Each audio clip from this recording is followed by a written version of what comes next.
We'll introduce Brother Dick Gregory after a short statement. We'll move with the show. Let's give him a hand.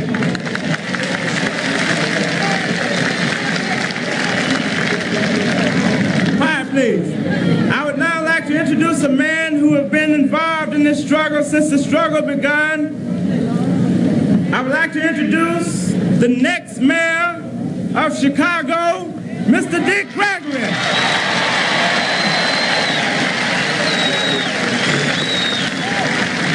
Thank you very much. The only reason we're doing this way because James Brown should be saved for last. But James Brown has an engagement in Cincinnati. He jumped on his own jet and flew in. He's going to perform for you tonight, and he's going back to Cincinnati to perform for the folks and take them the message.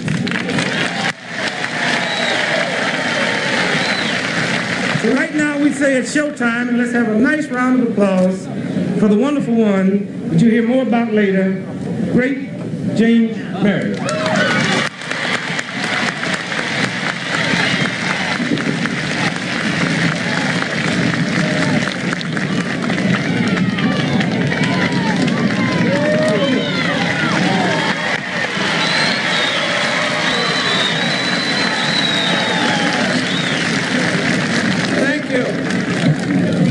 Thank you.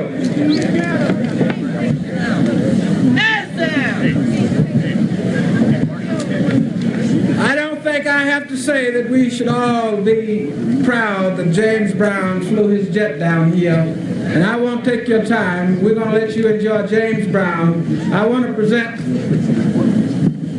Mr. Nat Jones, the music director for James Brown.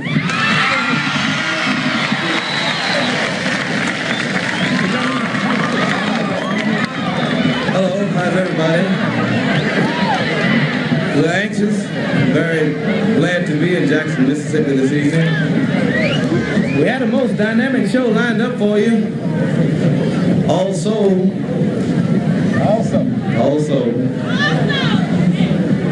but due to technical difficulties, the amplifiers are not here that were supposed to have been rented. So we're gonna do the best we can since we are with you and you're with us. So without further ado, as soon as the hardest working man in show business appears, Mr. Dynamite James Brown, we're gonna get into a short thing, and I hope you will get some deep meaning from it, in that our sound is a depressive sound. So without further ado, let's all get together and have a big applause for Soul Brother #1, the hardest working man in show business, Mr. Dynamite.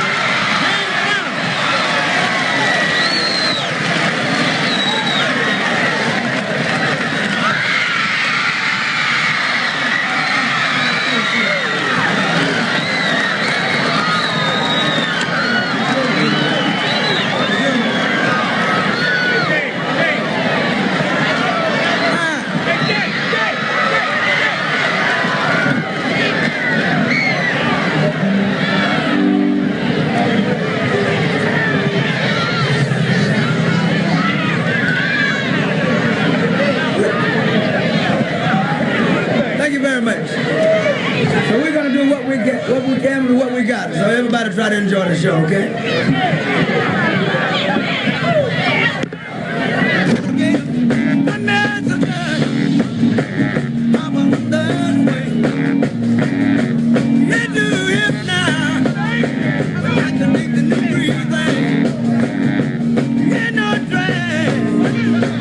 Papa's got a brand new bag.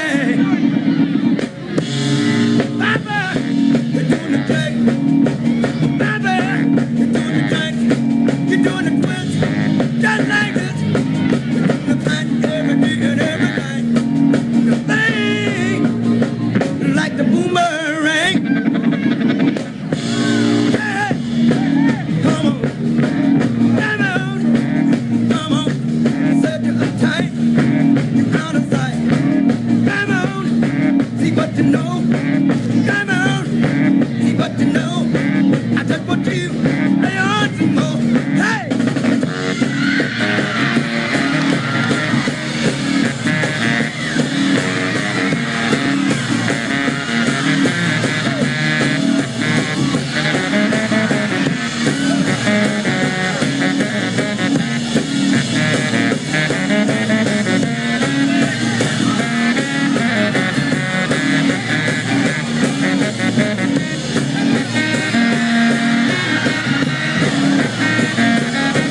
feel good. Feel good. I knew that I wouldn't so good, so good. I got you. I feel nice. The sugar is fine. Feel nice. The sugar is fine. So nice, so nice. I got you. Hey.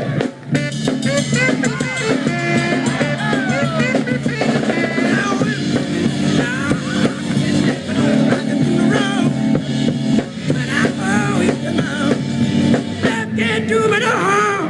I feel nice. Sugar is fine. Feel nice. Sugar is fine. So nice. So nice. I got you. Hey.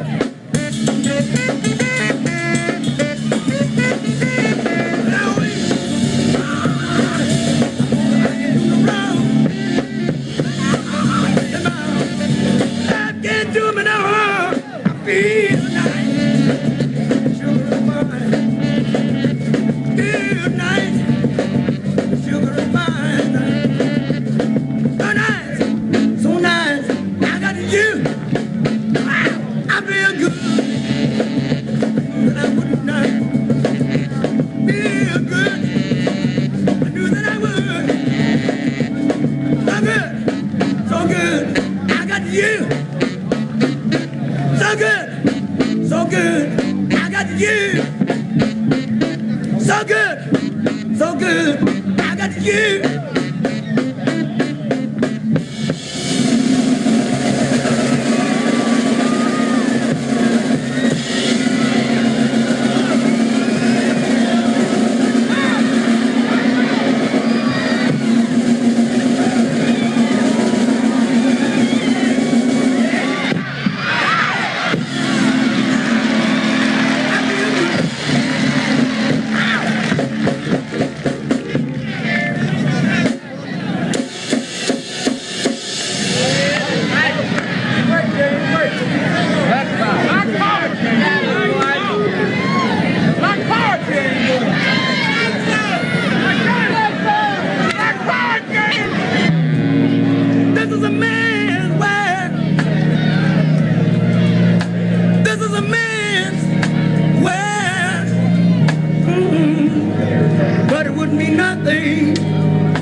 make everything he can, but a woman makes a better man.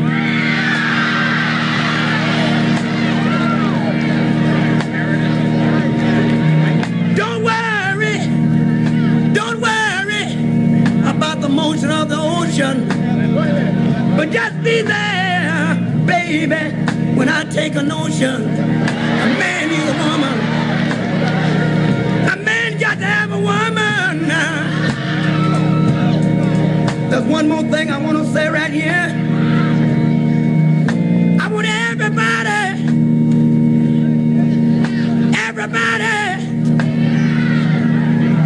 you might give out, but don't give up. A man needs a woman. You might give out. You might give out. But don't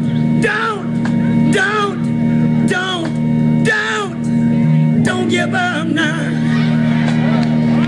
Now. Please.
Can we have your attention?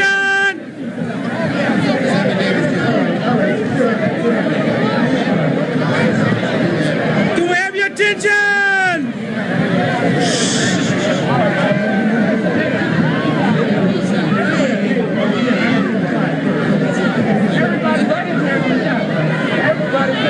We're not going to continue the show until you get quiet. Pay back a favor to a great man.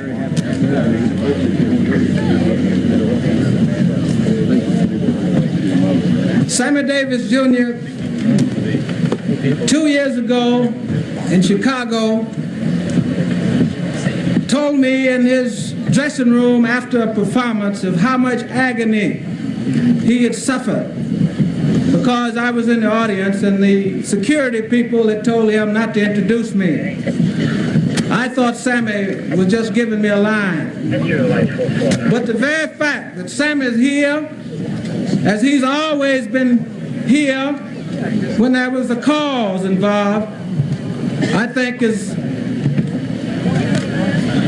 the proof itself that Sammy Davis Jr. is not only the greatest television,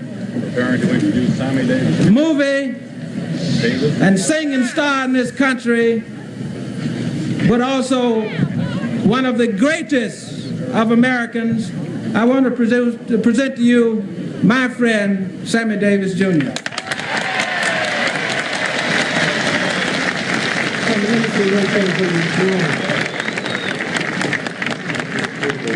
And I want to apologize to Sammy. And Sammy, this is a heck of a crowd out there. Yes, sir. And the only reason there's not more is because the Mississippi State Police is outside stopping people from getting in. But they're going to get here. And I just want you to know that the reason that you can't see folks all the way back there to where the sky meets the ground is because Mississippi's trying to do something to us, but they ain't gonna overcome.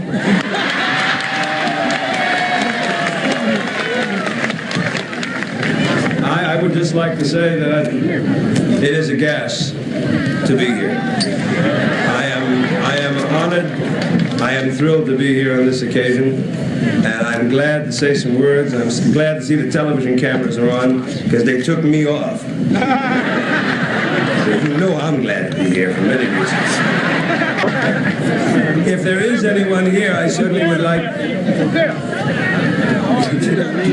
Well, if you play piano, honey, come on up. Keep your arm up and duck. Well, then, I tell you what. Can I sing one song without any music?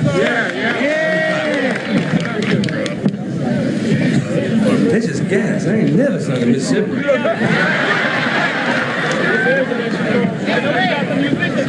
What kind of fool am I who never fell in love? It seems that I'm the only one that I have been thinking of. What kind of man is this that could not see what could be seen by almost everyone but me? What kind of lips are these that lied with every kiss, that whispered empty words of love, that left me alone like this? Why can't I fall in love till I don't give a damn? And maybe then I'll know what kind of fool. Oh,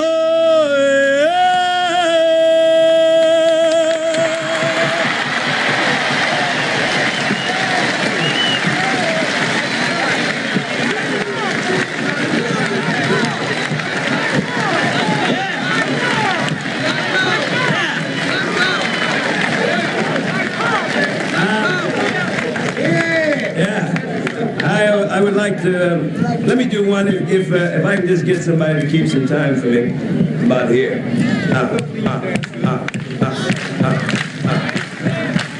I don't believe in fretting and grieving. Why mess around with strife? Sounds corny and seedy, but yes indeedy. Give me the simple life. Some folks find it pleasant dining on pheasant. Those things roll off my knife. I sounds corny and seedy, but yes indeedy. Give me the simple life. Now country home is all I ask for. Not nothing that's spacious and wide. Something simple and gassy and comfortable with the folks that I love inside. Now you can take the high road, I'll take the low road, free from the cares and strife. It sounds corny and seedy, but yes indeed, give me the simple life.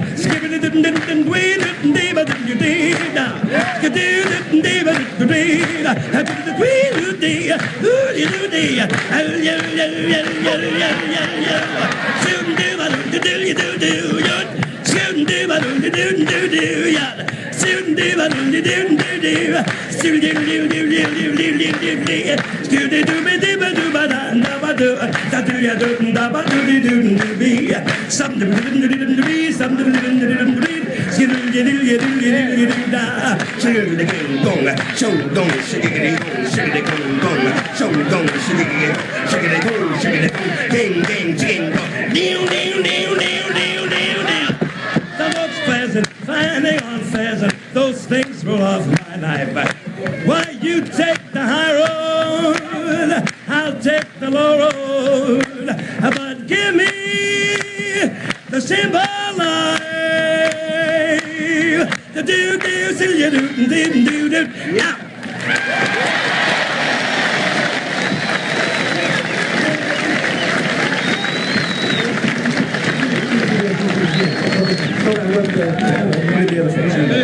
I'm gonna be right here. Hey, you know, I didn't come this far. I want to tell you something. Is everybody sitting down? Can everybody? All right, right here. Let's. All right, brother. You sit down, and we'll get them down. You know, see, Sammy is an honorary Mississippian. 2 years ago, now we're not going to try to out-talk you. 2 years ago, we decided to have Christmas for Mississippi, and about 3 weeks before Christmas, we needed something like $150,000. Right. And we could think of one name that could raise that, get them turkeys. So I called Sammy and I said, Sammy, there's a lot of brothers and sisters in Mississippi that never had a turkey. He said, well, I can't believe that. I said, well, hell, I make good money and I just eat turkey twice a year, Christmas and Thanksgiving. And then I didn't halfway believe that it was some people that had never had a turkey until we brought those turkeys down here. And a woman walked up and hugged me in Clarksdale, Mississippi, and said, Mr. Gregory, would you please tell Mr. Sammy Davis Jr. that I sure thank him for the first turkey I ever had in my life, and when I fry this tomorrow, I'm sure going to pray for him.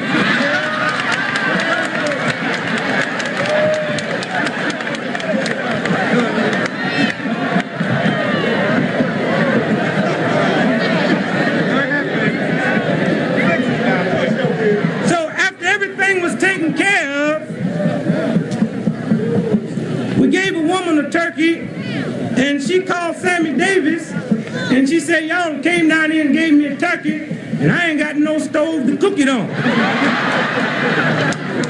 So Sammy called me and said, shall we fly down a stove? And I said, hell no, just call her back and tell her to find a Ku Klux Klan rally and roast it on the cross.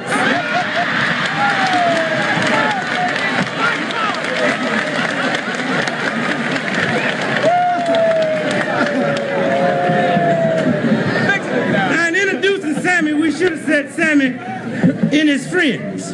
But I wanted to introduce him again so we can all say thanks to Sammy for Christmas for Mississippi. Sammy Davis.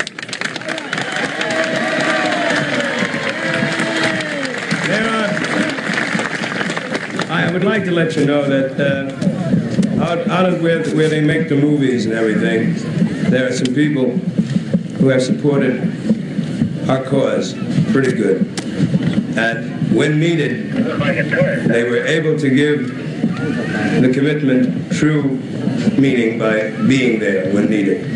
I am proud to introduce one of such gentlemen who is with us, who flew down with me. He's a great actor. You've seen him on the screen and all of that and in television. But I'd like for him to say a few words. He can't sing and can't dance, but he is here with us. I would like for you to have a big round of applause for Mr. Anthony Franciosa.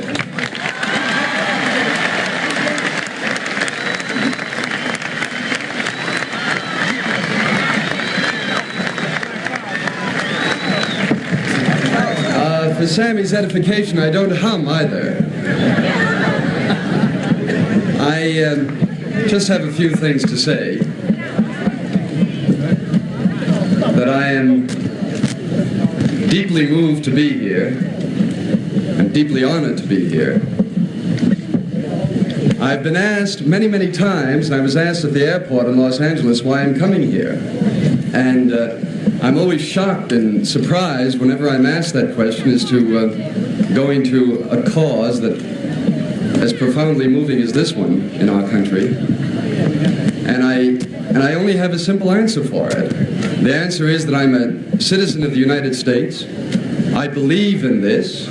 I believe in the rights of every person to enjoy their rights in America. Hope so. If y'all ever march on me, I ain't gonna throw no tear gas on you. I'm gonna pray for you. And I'm not gonna let you know what I prayed for. And anytime anything happened to you, I'm gonna call you. You see, my prayer was answered today.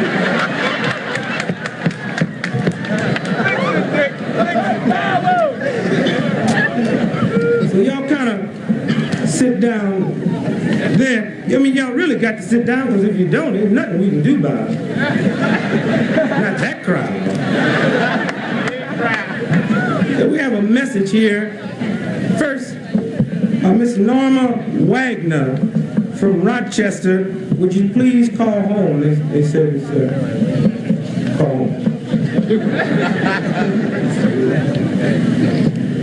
We gonna bring Sammy back again. You know, I was so thrilled when I read in the paper about Sammy's television show when we first got it, because I knew the way we've been out here demonstrating, one of those networks was going to be forced to hire a colored cat.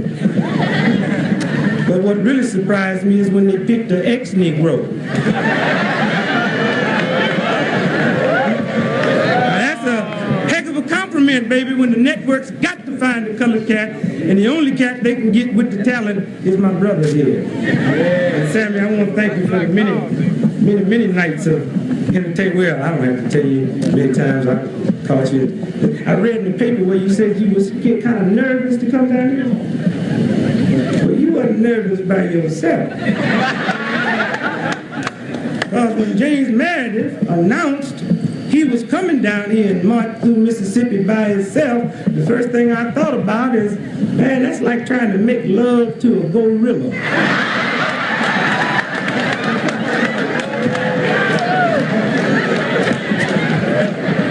And you think you was scared. At least you showed up. If I could tell you how many times I told him I was coming down, and as close as I got was St. Louis.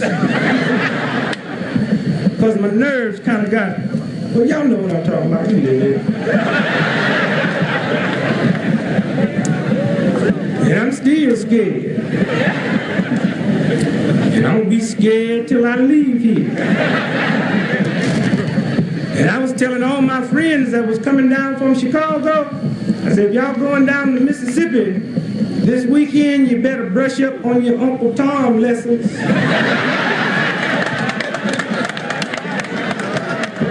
You see, let me tell you, now we got a lot of people here from up north, so they know what's happening. Let me tell you folks that never been up that way, up there we kind of put Uncle Tom in down, where it's safe.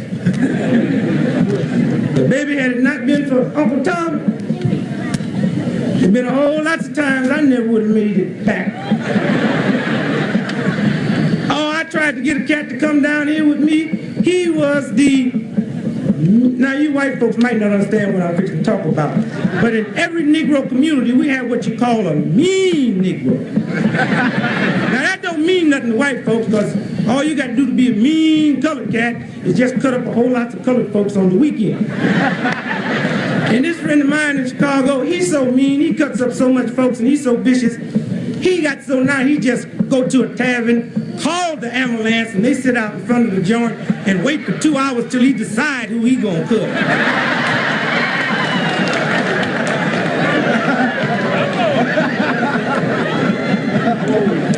So I asked him one day, I said, man, aren't you ashamed of the switchblade? White folks talking about all those cast switch. Aren't you ashamed? He said, hell no, I'm not ashamed. I said, why you cast switchblade? He said, because white folks don't sell me no gun.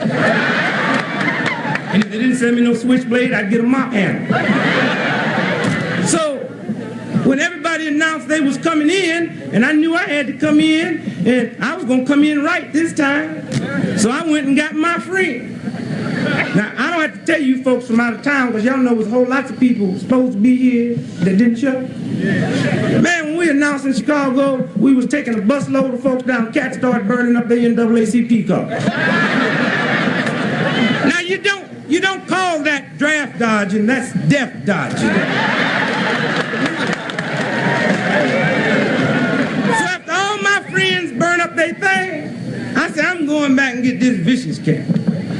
Oh, LZ. LZ ain't scared of nothing, baby. I mean, LZ's the type of cat that if a Mississippi sheriff walked up to him with one bowl of fire, he said, what's it selling for, boy? Bring me 2 bowls and he'll tip the cat $100. So I went and got LZ. I said, let's go down to Mississippi, baby. Help the folks. And we decided to take the slow way down, because I looked at him and told his nerves was a little bit upset. So we got on the Greyhound bus with a driver that had a bad foot. And old LZ started getting scared when the driver said, we're going to Mississippi for the march, and the old hound jumped off.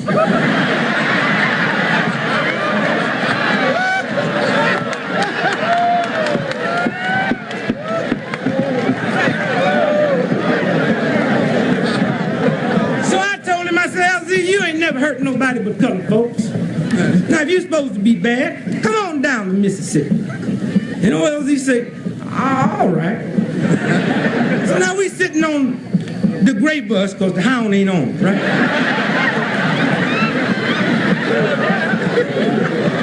And so I look at LZ, and I nudge him, and I said, baby, you got to know how to tom.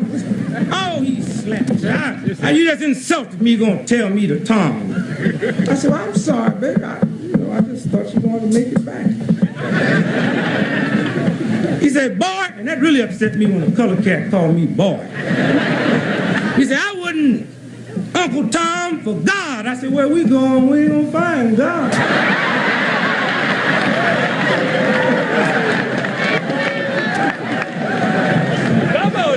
So for the next 5 hours, he's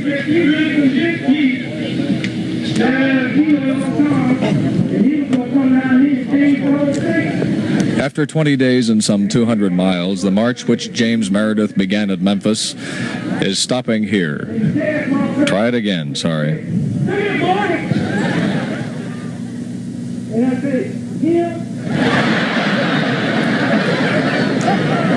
After 20 days and some 200 miles, the march which James Meredith began in Memphis has arrived at TOUGALOO College, some 8 miles north of Jackson, the final destination. The college is a private one. Highway patrolmen and county police are not here. They are outside regulating traffic. The FBI does have some observers in this crowd of some 8,000, and protection is provided by the Deacons for Defense, who this afternoon were cleaning their rifles under the trees. Sammy Davis Jr., Burt Lancaster, Marlon Brando, Anthony Franciosa, Dick Gregory are standing in for Dr. King, Stokely Carmichael, and other march leaders. This is a night of entertainment only. He walked over, and this vicious cat that I used to know, he was so meek and humble, they put him in jail for being queer.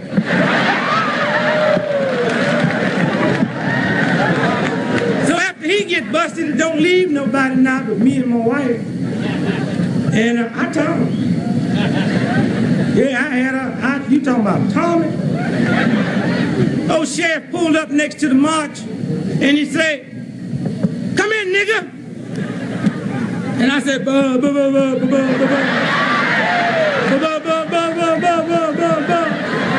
And when I got to my last bull, we marched 30 miles. And when I got through, the sheriff was saying, "Ba ba ba ba, ba ba ba ba."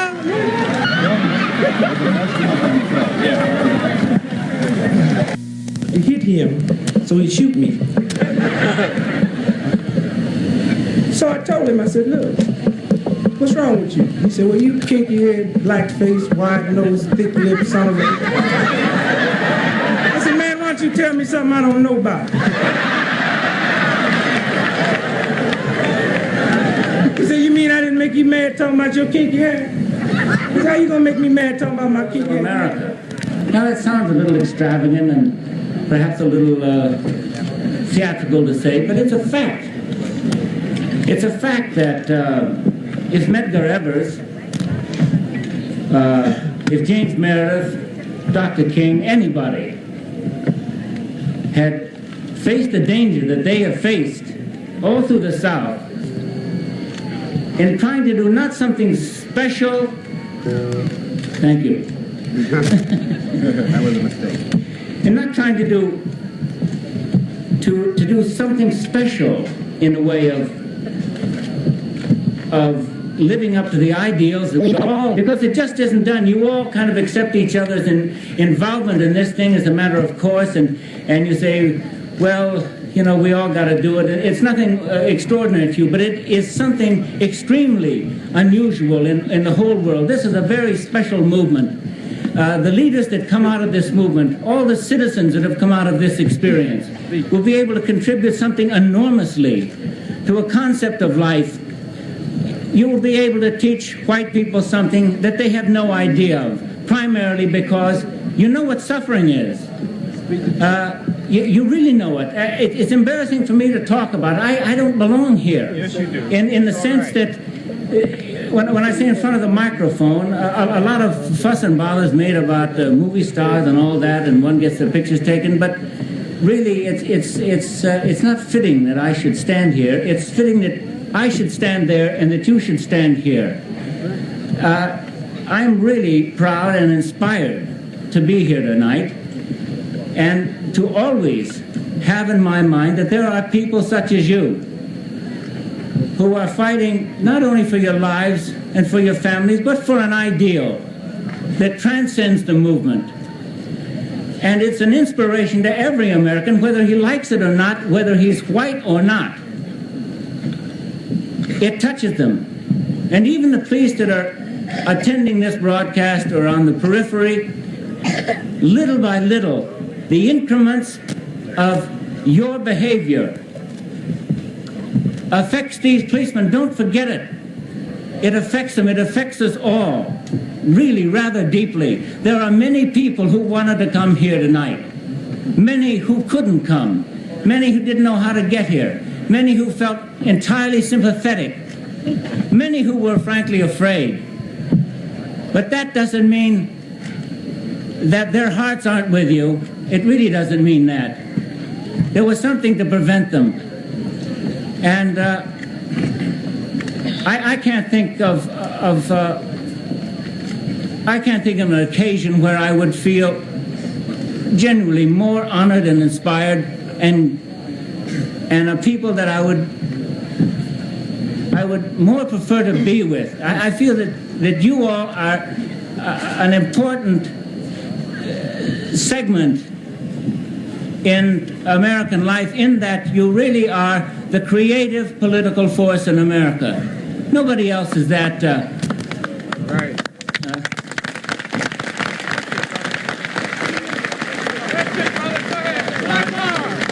Well, listen, don't forget that everything you do is watched and heard, and even if people don't react overtly, they see it on the television. They feel it in their hearts. They go to the kitchen to get a beer, and while they're opening the beer can, they think about it.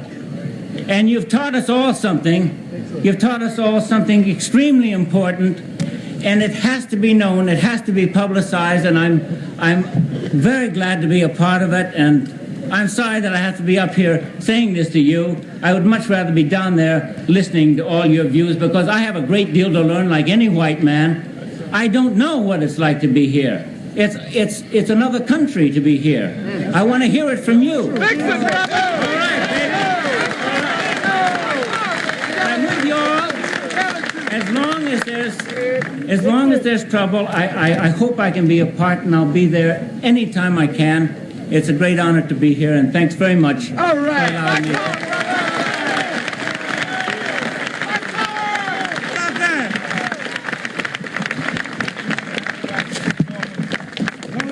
Thank you, brother. See, I want to tell you one thing, though, brother.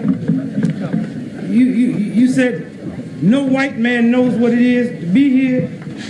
Well, as scared as I was, I guess I must be something else. I was marching down that highway today, and I was trying to say, we shall overcome, and I was saying, we shall overrun anything getting out. And I mean, I was nervous.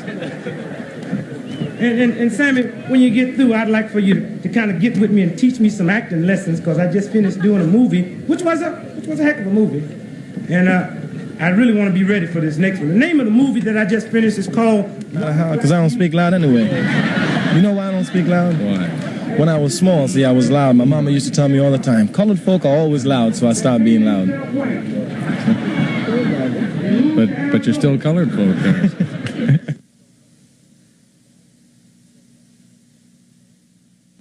Okay. Don't ask about tonight, because I hate to say that. About last night. I knew that's what you're going to do. All right, go ahead. Got to. All right. Mr. Carmichael, why were the tents not pitched the second time and the confrontation avoided? There was a decision made.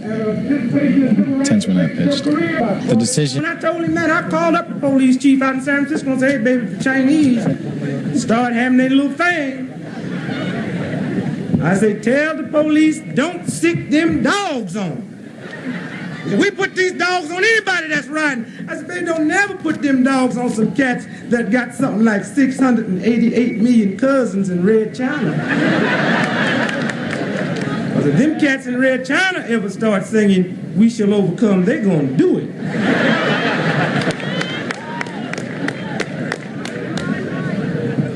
And a lot of people been asking me about how I happened to end up in jail up on the Indian reservation. Man, that's the weirdest thing in the world. A friend of mine called me and said, you know, it's an Indian reservation about 5 miles from here. I said, really? Let's go up one night about midnight and check out some happenings. The rest of you squares just suffer. So we got up on the Indian reservation about 2 minutes after 12 in a big, tall Indian cat jumped out on me with a switchblade tomahawk.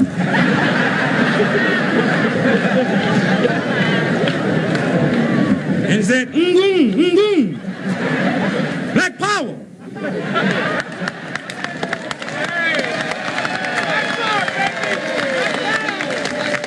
When the Indians say black power, baby, he talking about all in the ground. So I kind of tipped my hand on his switchblade tomahawk, and I told him, I said, cool it, baby. What's wrong with you? He said, white man kill buffalo, white man break treaty, white man take brother, white man take woman. I said, cool it, baby, I'm with you. So he said, prove it. So I proved it to her. I said, now you can't whip this cat, you got to lay one of them ends on him like we've been doing. He said, what do you mean an end? I said, march in, sit in. I said, we don't march, we don't sit. I said, but you fish. So we had a fish in, baby, and I had a ball. I was laying out there fishing with this cat, and you talking about, that's the best demonstration I've been in my life. You don't have to be singing. Your feet ain't hurting you. Just laying back there and really don't make too much difference if you catch something. I was laying back there on the bank in the cool of the evening, sipping my Indian drink, which was, I ain't gonna tell you. I was telling the Indian dirty jokes about Governor Wallace, and they was telling me dirty jokes about General Custer.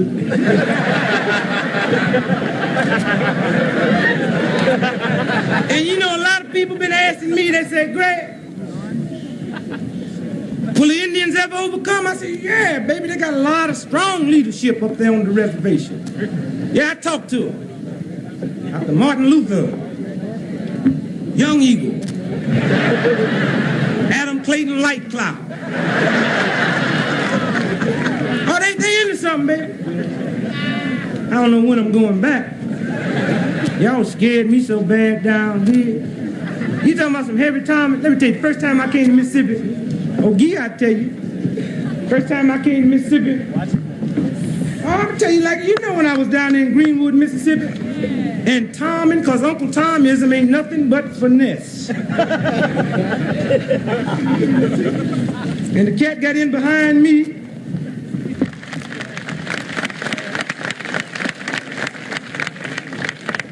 Hey, we'd like to say thank you very much, Rayford. Can you hear over here now? All right.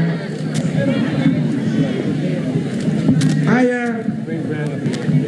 would like to introduce Mrs. James Meredith. Next round of applause.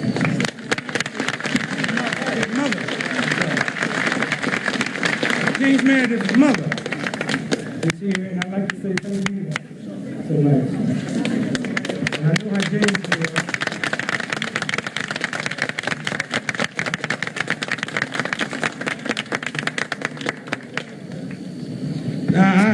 I'm involved with a lie now. The truth and the lie. What I'm fixing to tell you is part truth and part lie. The truth part is tonight happens to be James Meredith's birthday. The lie is, he told me he's just 33 years old. Now, it seemed like I was hearing about James Meredith in Ole Miss when I was in grade school.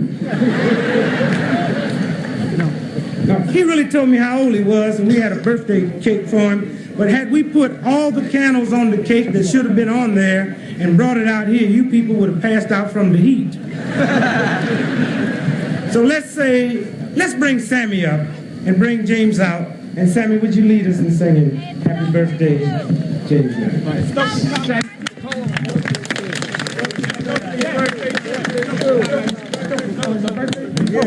It's Stokely's birthday too. How about that? Hold it. Let me ask. How old are you? Wait a minute. We need for the last 6 years, I've spent all of my birthdays in jail, see, and I'm trying not to spend this one in jail, so please don't jinx me. Put him in jail, Lord.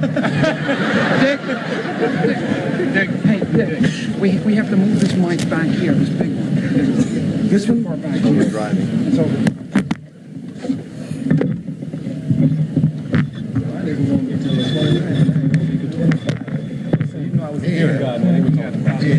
Come on, brother. Well, let's all sing happy birthday, shall we? Everybody. Yeah, let's sing happy birthday your way, the way you say happy birthday. Let's all sing it. Happy birthday to you. Happy birthday to you. Happy birthday, dear James. Happy birthday to you. One more time. Happy birthday to you. Happy birthday to you. Happy birthday, dear James and Stokely. Happy birthday to you.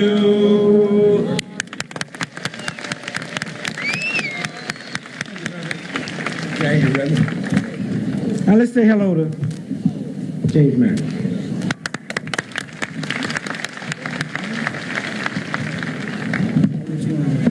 All of them? Okay.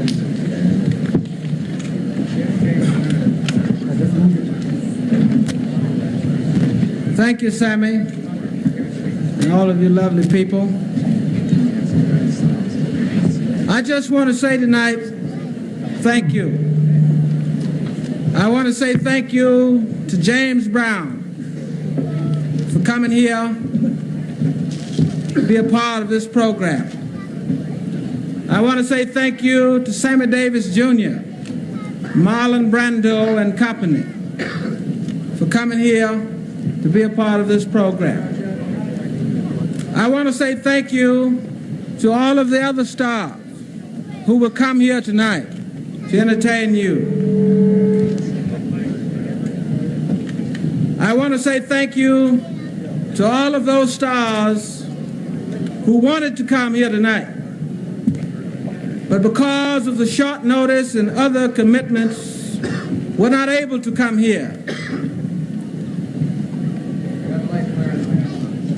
I hope all of you realize, as I realize, that the entertainers in this country, especially the Negro entertainers of this country, have given more than any other single group of our people toward the cause of freedom. They have always answered the call for fundraising and for entertainment at the end of such events that we have seen in Mississippi for the past 3 years. At this point, I would like for everyone to give a hand for all of the stars.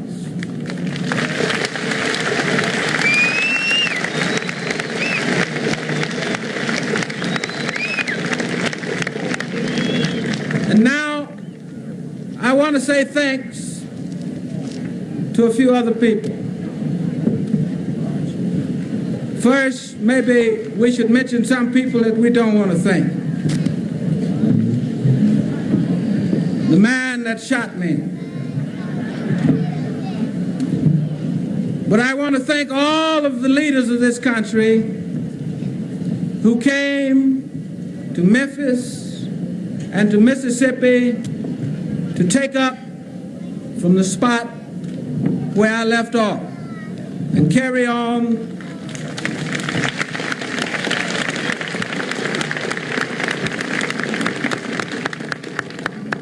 carried on this march through long, hot Mississippi. And I can tell you, I know all of you will watch television like I did, and you saw Reverend Martin Luther King and all of the others over in Philadelphia, and you saw the people over in Canton 2 nights ago. I don't like what happened in those places, and I aim to see today and the day soon that those type things will not be a part of any place in the United States, including Mississippi.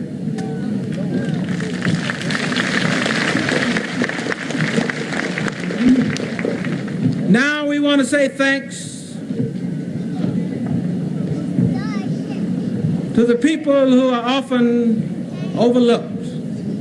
And those are the people who sweat their blood and give their all, but don't come before the spotlights. And that's most of the people that are out here. The people who was the long line.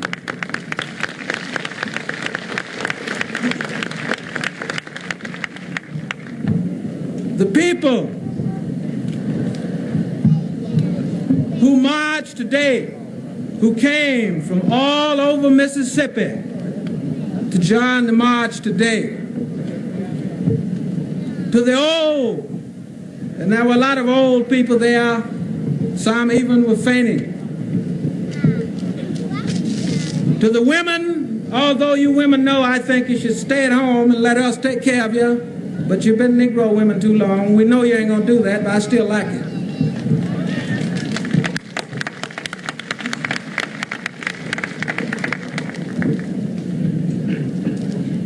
And just finally, I want to say thanks to those powers that are greater than all of us, who make it possible for us all to be here tonight. I like telling people how to run their lives and what they should do and shouldn't do, but tonight I'm not going to try to tell anybody that. We hope that day will come. right now, I want to say that this is the greatest birthday I've ever had in my life, and I cannot imagine of a greater one. I thank you.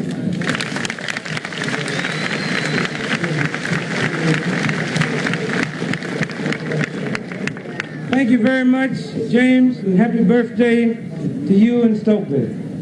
Now, I want to say something to you people back here.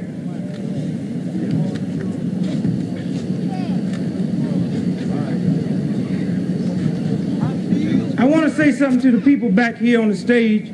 When you was quiet and the people down here was making noise and standing up and we couldn't continue with the show, they got quiet and sit down. We understand that this platform will not hold everybody that's on it, and we can't continue with the show until some of you move back. So if you don't belong up here, as bad as I'd like to have you all up here to catch that bullet.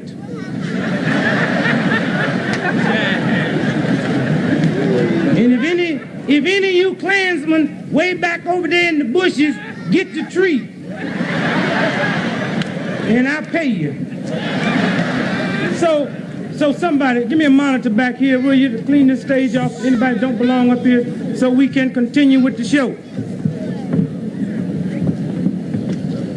Now, when I said that, I didn't mean for more people to sit down, brother, sit down there, right there. If I said a Klansman was back there with a rifle, would you run? Get it?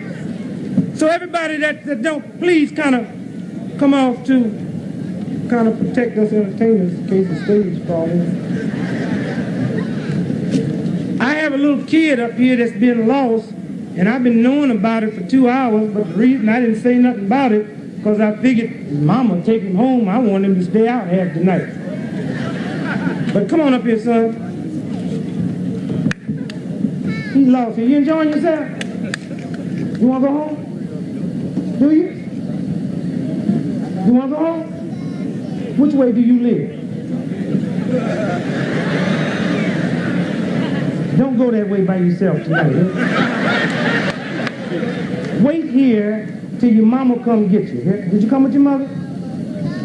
I hope your mother didn't do you like my mom. My mom used to take me to the movie, and while I was at the movie, my mom and my daddy go and move. But they like you, don't they like you? Do any of you know this young man here? Or if you don't have to know his name, might be 7 people here with the same name. What's your name, son? Jimmy Lee Frank. I would hold him up, but I got a hernia, baby. I want him to get back home. Huh? Where is she? Your brother? This your brother here? Sammy, he said you his brother, so would you go home with him? Maybe y'all sure enough got into something. Okay, well, why don't you kind of work your way up here and bring him back down there. You sure this is your brother, right? You just ain't looking for somebody to take home with you. Because that's about as illegal as slavery. Is that your brother over there? 2 brothers. There's 2 of them coming up. Them your brother? Get on away from there. It's not funny. How'd you like laying in the hospital sick, really don't know what's wrong with you, and look out your window and there your friends digging a hole?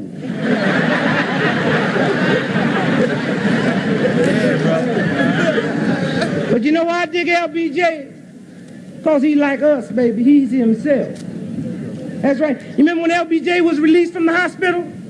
And he walked down into the receiving room, and worldwide television cameras there. And what did he do?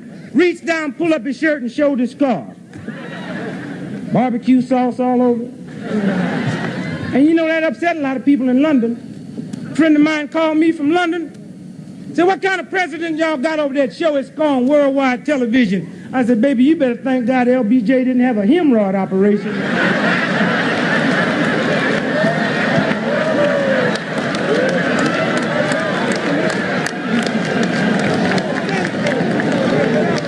That's why I say LBJ, my man, baby. And you know what? You know when I felt sorry for LBJ? Don't give me no notes. Nobody give me no notes till I come off here. Yeah, bro. You know when I felt sorry for LBJ? When I read in the paper that we lost those 4 nuclear bombs over there in Spain. Now, I'm going to be honest with you. I would never wish no bad luck on my country. But I hope if we must go around losing nuclear bombs, I hope the next nuclear bombs they lose will be down here in Mississippi. Not on the white folks in our neighborhood. And we find them.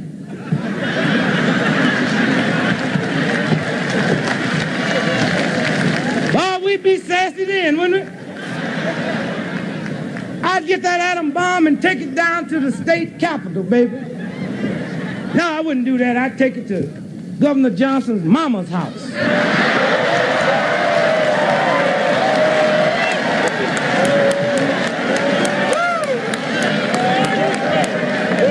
Well, you can do that if you got an atom bomb, baby. And I'd stand out in front of our house singing, "We done overcome." And she would take one look at that bomb and come out, hug me, kiss me, and join me on the second chorus singing, "Y'all done it, baby."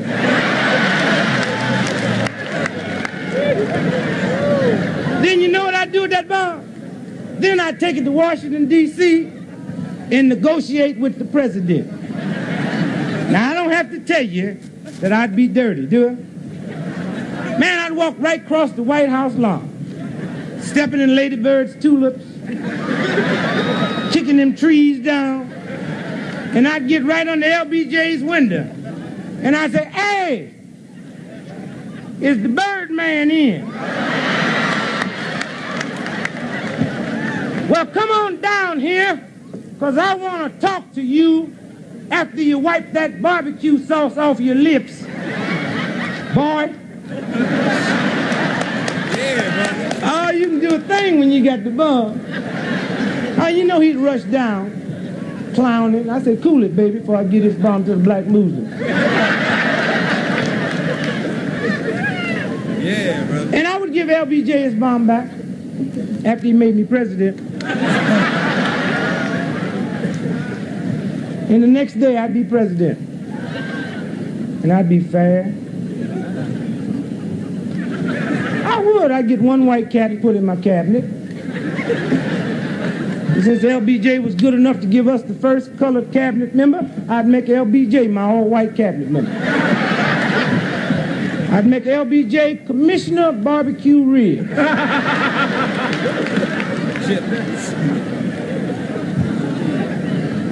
Okay, we're going to move on with the show now. And again, I'd like to invite back up to the stand Mr. Wonderful himself, Sammy Davis.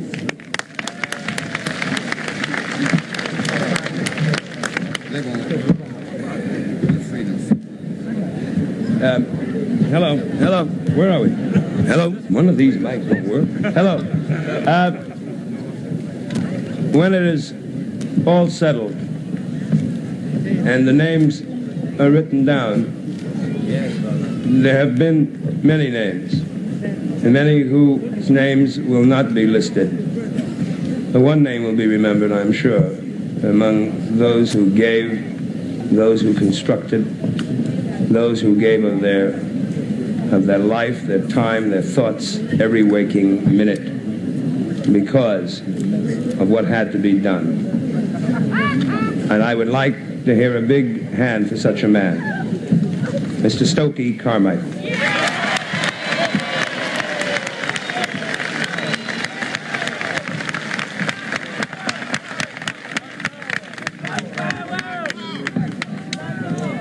I know there are a whole lot of people in the back. If you smile, I'll be able to see you better.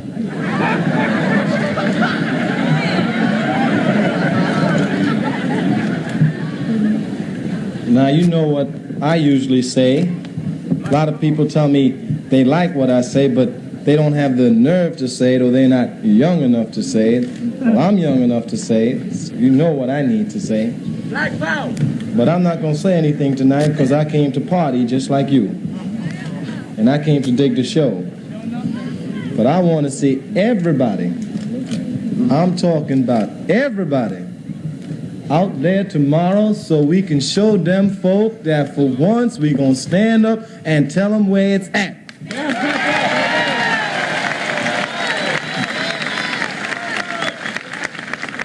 I want to see everybody down there letting Paul Johnson know that black people in the state of Mississippi gonna carve out a space for themselves whether he likes it or not. I want to see black people down there from the state of Mississippi to let them know that we're tired working for $3 a day and we aim to change it. I want to see you tomorrow.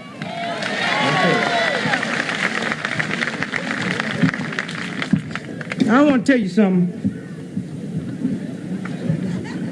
You know, a lot of people invite me all over the country to pick up awards. They say humor, your type of humor is solving the problem. I want to tell you one thing. We never knocked Hitler out with humor. Right. One day this year, I hope, the great researchers in the laboratories is going to find a cure for cancer, and it will not be through humor. I've always said humor is good after the march or before the march. Because we ain't going to solve nothing with no jokes. And if you check the history books, America ain't solved nothing with no jokes. So we out here tonight having us a good time.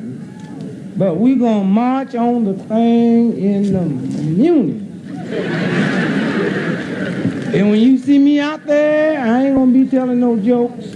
And don't ask me about no funnies. But we going to march on the system in the Union. And Sammy, my good friend, have to get a plane out of here tonight. And I really don't mean to put him on the spot, but I sure hope y'all make enough noise so he blow the plane and be with us tomorrow.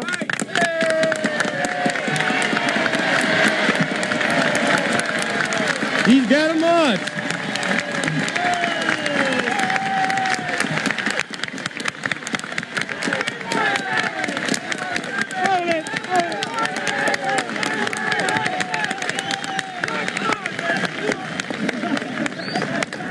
You see, Sammy, we need you because we don't have no colored Jews in the line.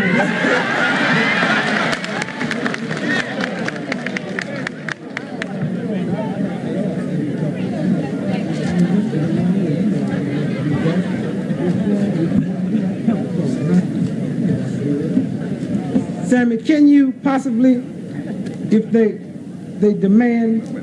Yeah, brother. Now, wait a minute. Sammy can't hear this. He can make it. I would consider it a great honor to be a part of the scene tomorrow, but I have a commitment. I have to go to work. I tell you what, so what, baby, that's why I came tonight. Because if I didn't feel, I wouldn't be here. Now, that's where it is. There ain't no sense in me lying. I got to make my bread for my family like everybody else has, you know, and that's where I got to be. So I came tonight so I could be here. I wish I could tomorrow, but I can't. And there's no sense in me making a big thing about it and saying I'll be there and don't show up. Then everybody says, see, I told he was a jive cat from the beginning. But I'm here tonight for that reason, rather than because I can't be here tomorrow, but I wish I could. And that's as honest a statement as I can make. Thank you for understanding.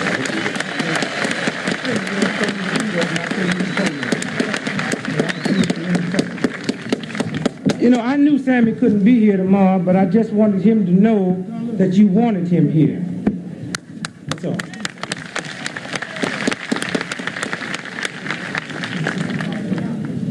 You know,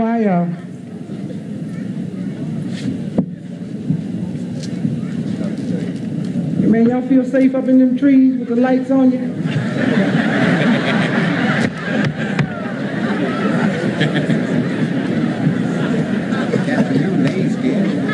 Everything gonna be all right. Right now, we would, oh, they safe in the trees. You know, if somebody shoots back up here, you cats up in the news gonna get it.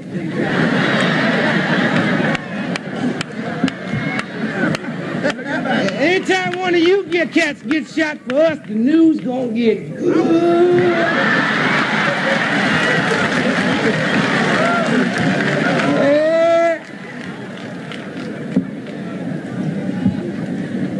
cat called me up. You know what? You know, they called me up the other night when they was going to get tear gas.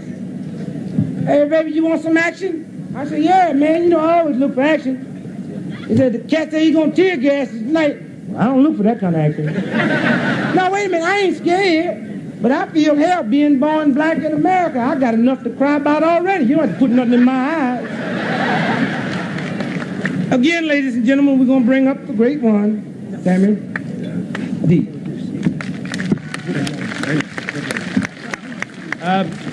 I would like to introduce to you a great man in the movement, the head man in the Urban League, ladies and gentlemen. Let's hear a big Mississippi cheer for Mr. Whitney Young.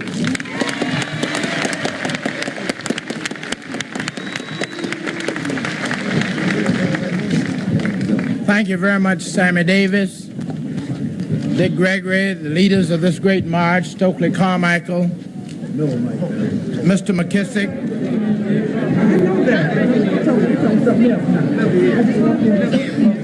Getting up here,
All right, now can everybody sit down so we can continue with the show?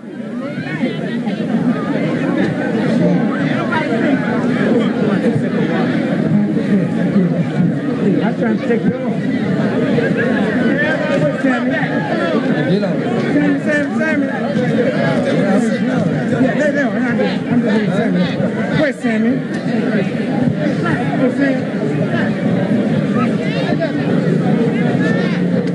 It's okay.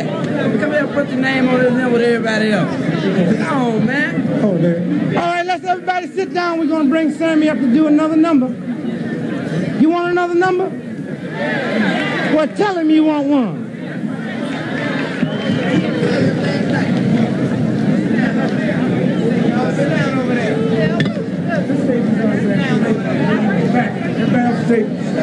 While everybody down there is sitting down, will everybody up here move back that don't belong up here? All right, let's get quiet again. Hey, be quiet back there. Before, will you all be quiet? Will you tell your neighbor next to you to be quiet? Now, I want to say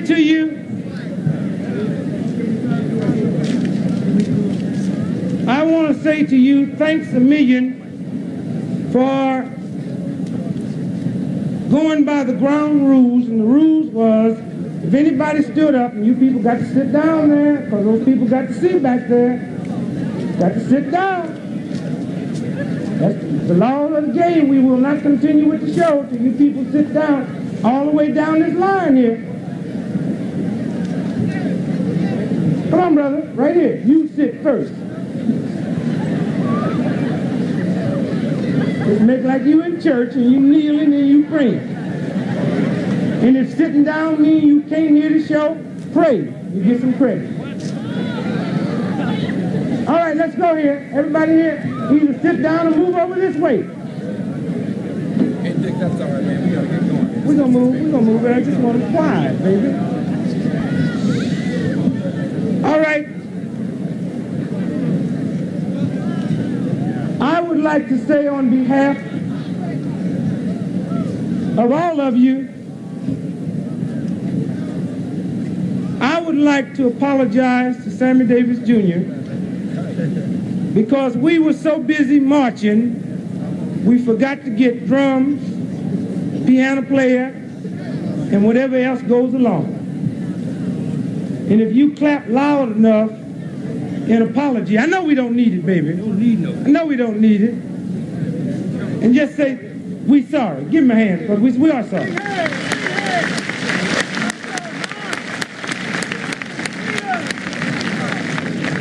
Now we're going to bring Sammy out again to give us a number which is very difficult to do without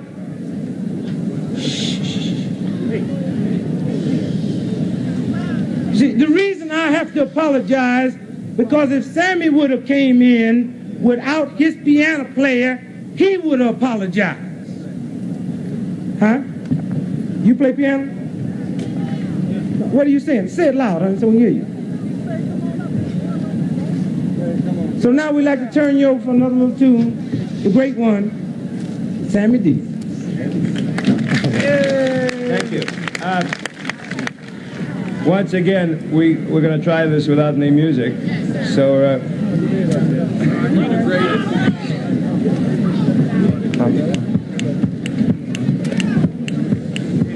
hey there, you with the stars in your eyes.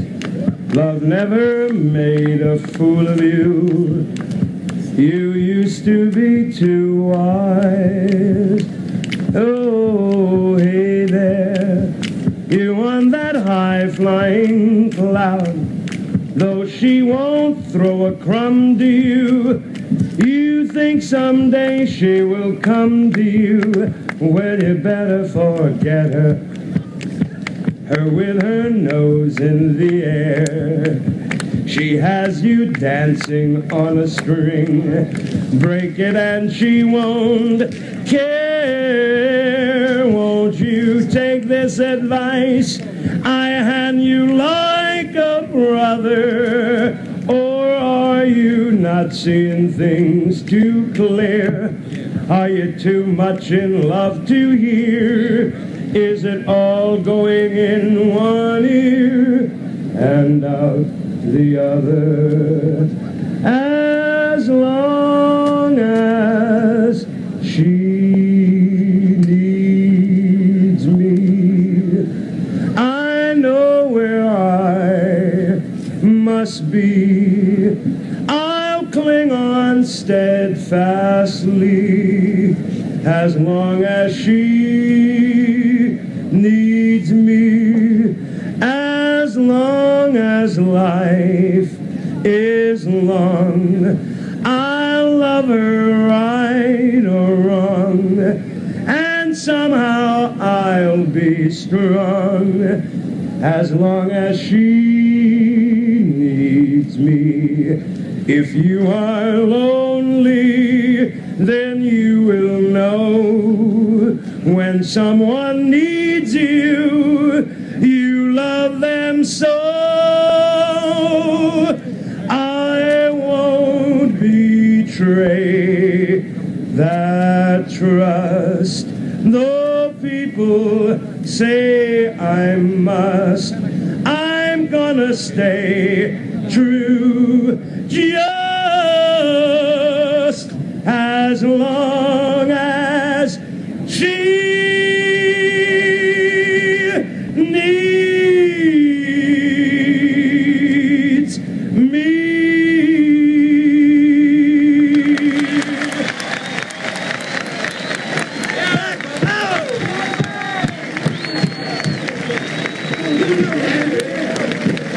Thank you. Thank you very much. I need some hand clapping on this here.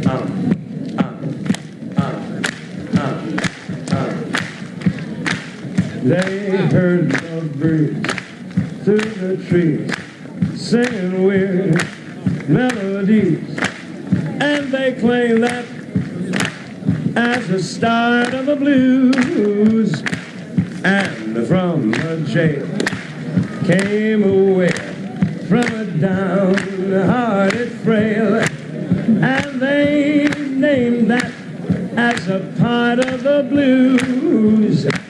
Now From a whippoorwill high on a hill, they took a new note. They pushed it through a horn till it was worn into a blue note.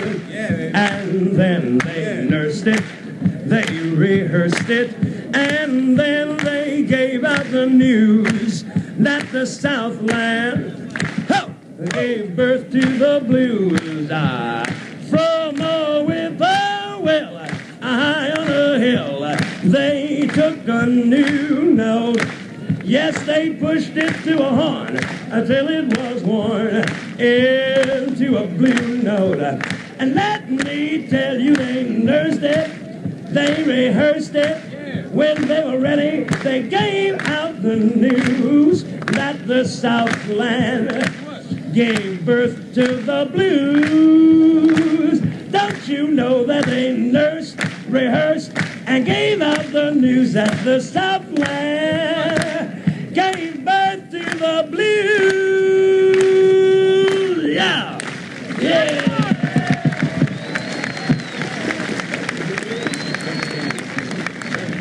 Ladies and gentlemen, a man who came to join us, as he has so many times before, whenever he's needed, certainly one of the great stars in the motion picture field, a great man who just flew in from New York so he could be here tonight, Mr. Burt Lancaster.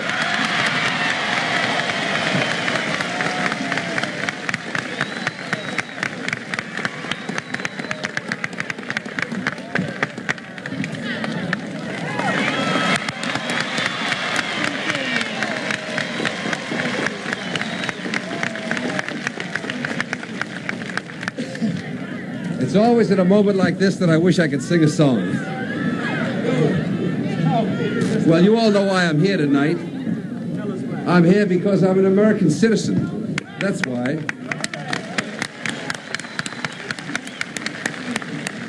And it's my duty to be here. Because as an American citizen, I enjoy certain rights and privileges and protections. That is what we call the promise of a democratic country. And I think everybody is entitled to that. And we all know that the Negroes have not received that kind of... Speak. Yes, bro. They have not received the same privileges, the same consideration, the same equalities that their white brothers have received. Speak. And I think it's a blight on what we call the American dream. It makes it something of a bad dream at times. Now, maybe some of the people who come to see my pictures will write me letters like, well, we know you're not as good an actor as Marlon Brando, but you seem to be a pretty nice fella. Well, maybe if they think I'm such a nice fella, they'll think that the fact that I'm here means something. And they'll think about these things. And that is simply why I'm here tonight.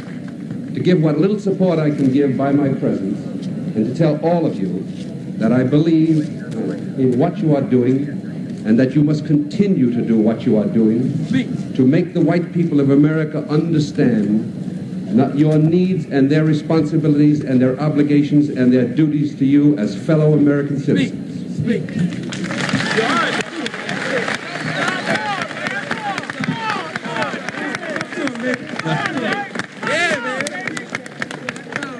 There really isn't much more to it than that, is there? It's the privilege of what we call being a man. Amen. That you have respect and that you are thought of something as worthy. That's all it is. I would like to see the same feeling. I like to have that feeling for what I do and for what I think I represent, and I'd like to see all Americans have that same feeling. That's all.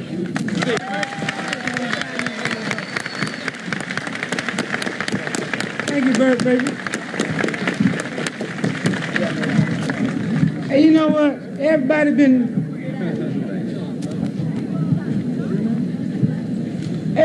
coming up here telling everybody off.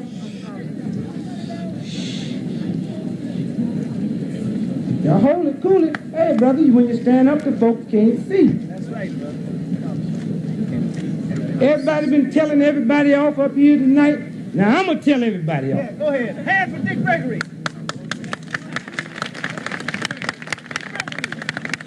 But before I do it, we're going to bring up Congressman Diggs and let him take a bow and give him a nice round of applause. Where is it, brother? Hey, Congressman Diggs, he's here. He's coming. Here he is. Congressman Diggs, ladies and gentlemen, my main man. Hey, brother. Thank you so much. Thank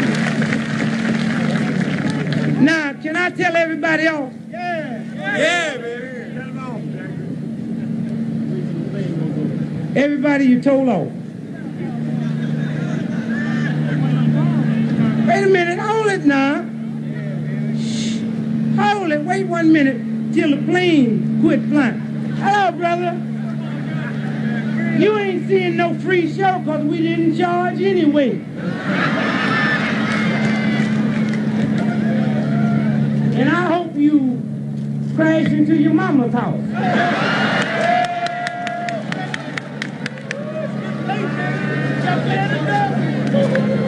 Be funny if that's us, wouldn't it? You go home, find your cousin dead. You know what, let me tell you something.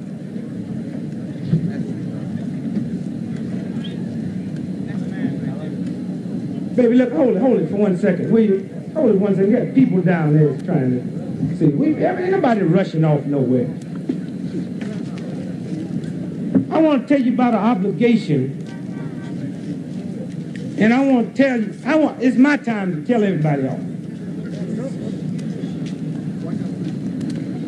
Now, baby, hold it, wait a minute, baby.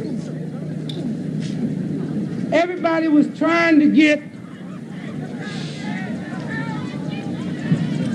we ain't worried about him. That's NBC, baby. All right, settle down now. I never knew Negroes and white folks got upset over helicopters. Hell, y'all making more noise now than you make when the Klan come in. Just cool it. I want to tell you about your obligation. Baby, hold it for a minute. Will you? Hold it. Hold that piece of paper, will you? Boy. And you know why I asked you to do that? Not for me, but LBJ, when King sent him a telegram for help, he didn't give him none. But if LBJ was here tonight, you wouldn't do what you just finished doing. No, he wouldn't. I know better than that. I know what LBJ do to us. Tell it like it is. Do you know we are the #1 country in the world for freedom? And peoples all over the world cry out for freedom, and we fly in and drop bombs, and King sent the president a telegram for help, and he said, I can't do it. And that ain't funny, baby. That ain't funny at all. And I'm going to tell you why I'm here. Hold this, baby, for me. Hold it. Is it very important?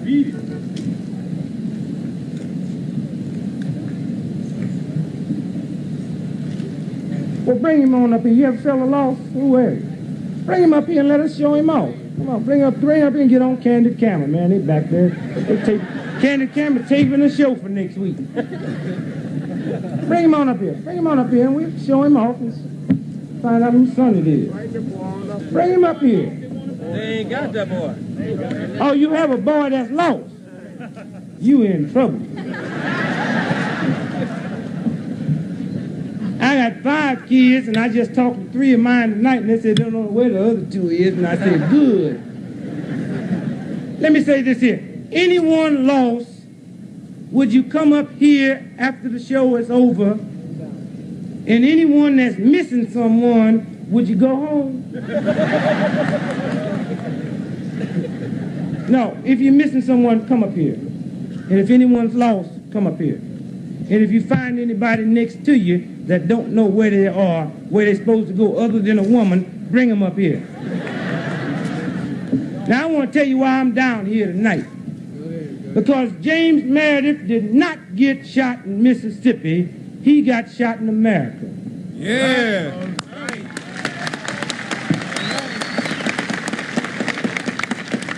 Because I know damn good and well that if James Meredith go to Russia, Red China, or India, they ain't going to ambush him, not because they might not want to, because they know America's not going to stand for it. And the only reason James Meredith can get shot like he did is because America will stand for it. Right.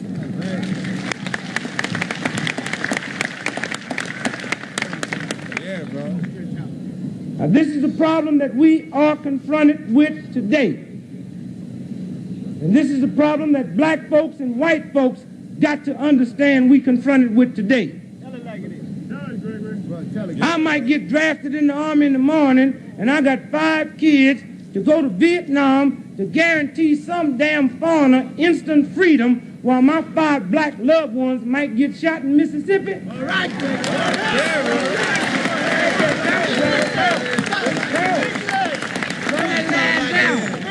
This is a problem that you confronted with today. This is a problem America's confronted with today. Now the day is over that Negroes can be tricked. Right. The day is over that these redneck crackers can be tricked. Yeah. And the only thing that's wrong is America keep telling us what Negroes have to do to get it, and they can't trick us no more, and they keep telling this redneck cracker, if you keep pushing him down, you're going to be all right. And what they fail to realize, that 20 and 30 years ago that worked, because 20 and 30 years ago, Negroes and poor white folks had an empty stomach. Today, Negroes and poor white folks got a full stomach, but we got a hungry mind.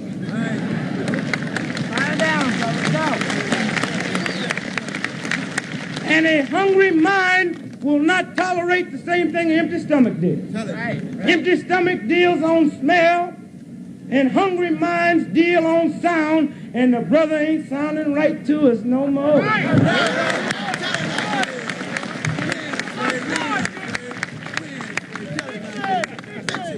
And the day this man realized that Negroes and poor white folks is nature, then he might can trick. But as long as he's looking at us as Negroes, he can't trick. We got 19 states in America today, including Mississippi, that say black folks can't marry white folks. All right. In 1966. Now that's a good law if you can cover it. But that makes about as much sense as white America saying tomorrow, passing a law saying Negroes can't catch TB, cancer, or polio. All right. They can put the law on the book, but nature ain't gonna respect it. All right. If nature didn't want me to have a white lady, she'd have made her like a tree. I can't have sex relation with a tree. Yeah, bro. And a chicken can't rape my mama. And anything that nature didn't block, I defy man to block it. All right. Tell it like it is. Yeah. This is why we're here tonight.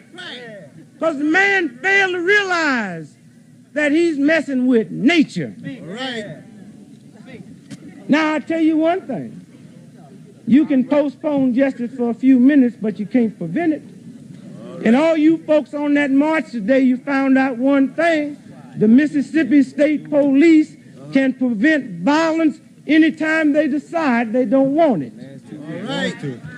All right. Tell it like it is, man. Tell it like it is. And the only thing they don't know is we fixing to get into position to prevent it when we don't want it, whether they want it or not.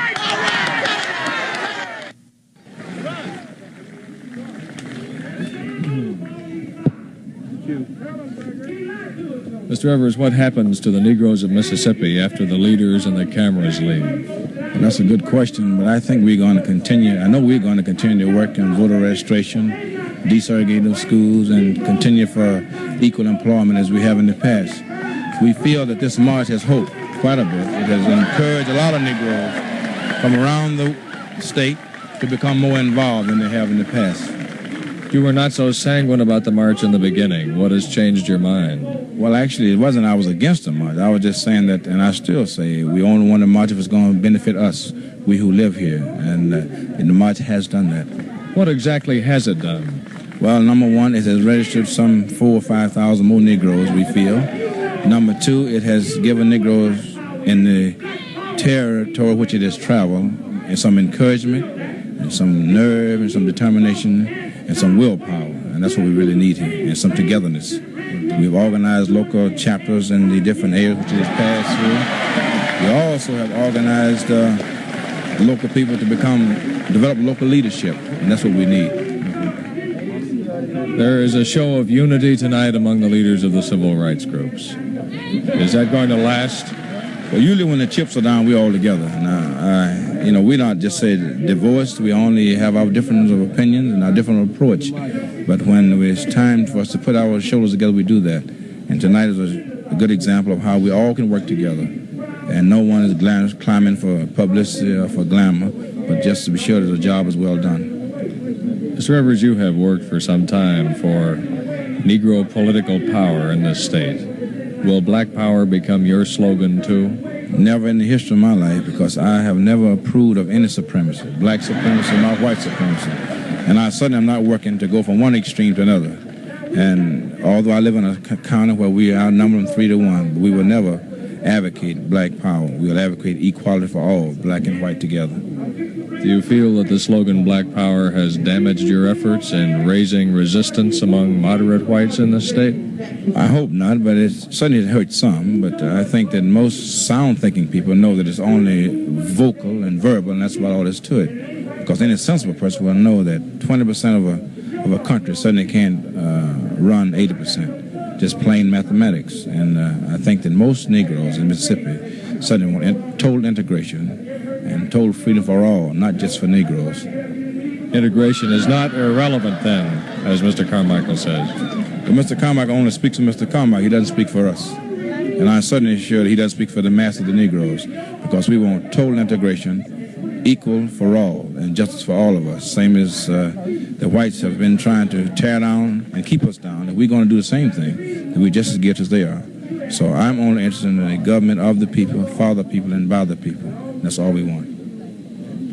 Thank you very much. Charlie, baby. Don't tell me about you got to go out, okay? Because this cat's tricking you, man. The cat just finished taking pictures of the moon. Did you see them moon pictures? But he want to tell us he can't get rats out the baby's crib. Now, a rat down here and the moon up there, you can get a rat out my baby's crib if you want to. And if you don't want to get the rat out the baby's crib, I'm going to get you out of my crib. Now I'm fixing to bring on my friend who's going to tell you about how much this have cost. And he's going to tell you where you reach down in your pocket. Now, if you ain't got no money, leave your kid. We sell him. But don't walk out of here just thinking tonight, because it would be an insult to all entertainers if you come here tonight just to see a show, baby. Because to catch the type of show Sammy Davis, in order to go to Vegas and see Sammy Davis, you got to have a whole fistful of money. And you go see him, he came to you. Oh, Lordy, pick a bell of cotton. Oh, Lordy, pick a bell of tea. You got to jump down, turn around, pick a bell of cotton. You got to jump down, turn around, pick a bell of tea. Me and my wife gonna pick a bell of cotton down. Me and my wife gonna pick a bell of tea. You got to pick a bell of cotton. You got to pick a bell of tea. Oh, Lordy, pick a bell of cotton. Oh, Lordy, pick a bell of tea. You got to jump down, turn around, pick a bell of cotton. You got to jump down, turn around, pick a bell of tea. Me and my wife gonna pick a bell of cotton down. Me and my wife gonna pick a bell of tea. You got to pick a bell of cotton. You got to pick a bell of tea.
We have walked through the shadows of death.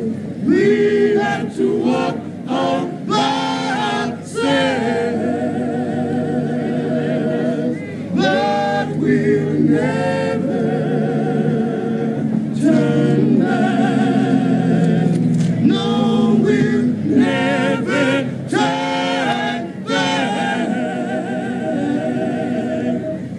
until we've all been free, and we'll have equality.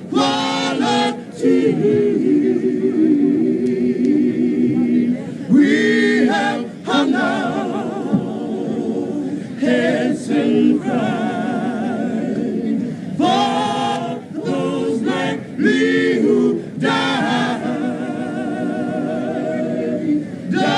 for you, and he died for me, died for the cause of equality. But we'll never turn back. No, we'll never turn back until we've all been free, and we'll have equality,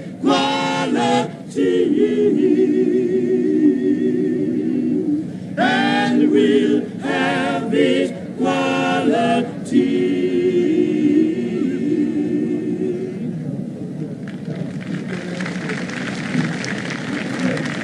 Dog, dog, dog, dog, my dog, love your dog, and your dog, love my dog, and my dog, love your dog, and turn your rabbit dog, love my dog, and turn my dog, love your dog, and turn your dog, love my dog, and turn my rabbit dog, love your dog, and your dog, love my dog, and my dog, love your dog, and your dog, love my dog, and your dog, love my dog. And then why can't we sit on the apple tree? You walk with me, Lord, you talk with me. Well, why don't you hold my hand and tell me you understand now? Can't you see that you and me will be so happy? Sit on the apple tree. My dog was saying one day, dog, dog, chicka, dog, dog. Now down the hill about on the hay.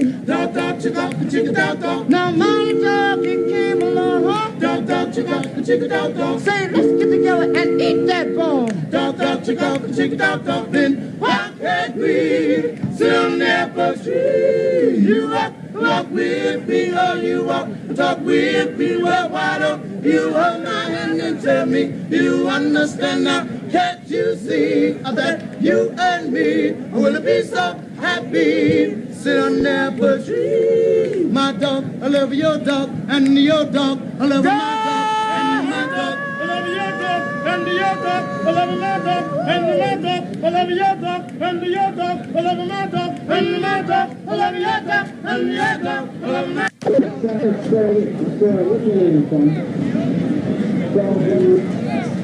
His name is Charles Anderson. Well, his parents first come and got him at the sound. And his brother's name is Charles Anderson, who was lost.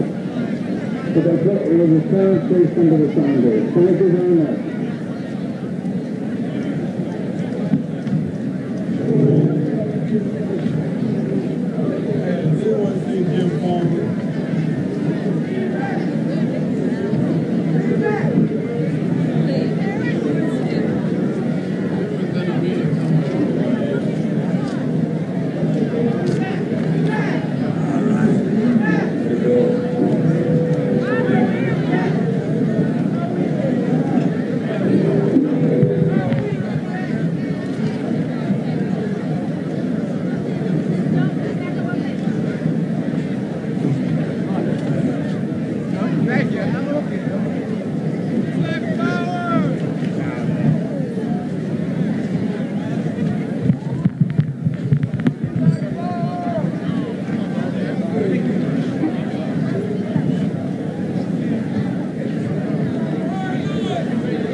stand up. Okay.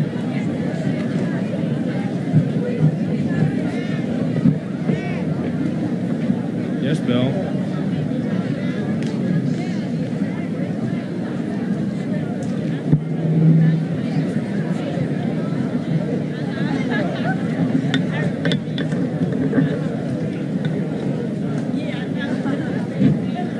There he is. How you doing there, Bubba? Okay, all right. Go ahead and break everything up.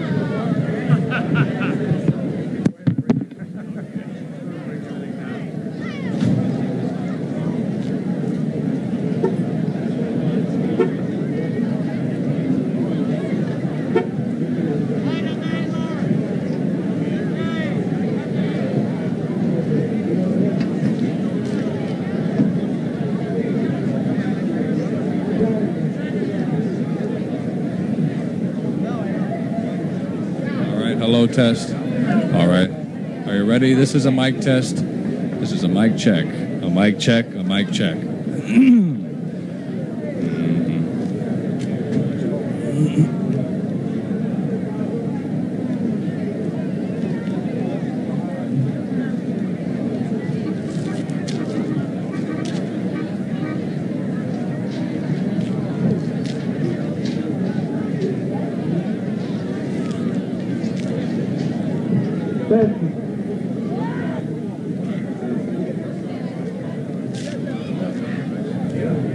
Is that a cue?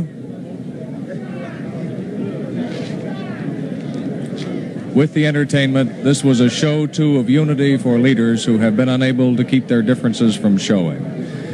The long, low boos for Whitney Young of the National Urban League. Repeat it. Try it again. With the entertainment, this was a show, too, of unity for civil rights leaders who for 3 weeks have been unable to keep their differences from showing. The long, low boos for Whitney Young of the National Urban League gave a sample of the momentum of this march, an impatience with the long run, a need for soon and visible action. John Hart, CBS News, Tougaloo College, Mississippi.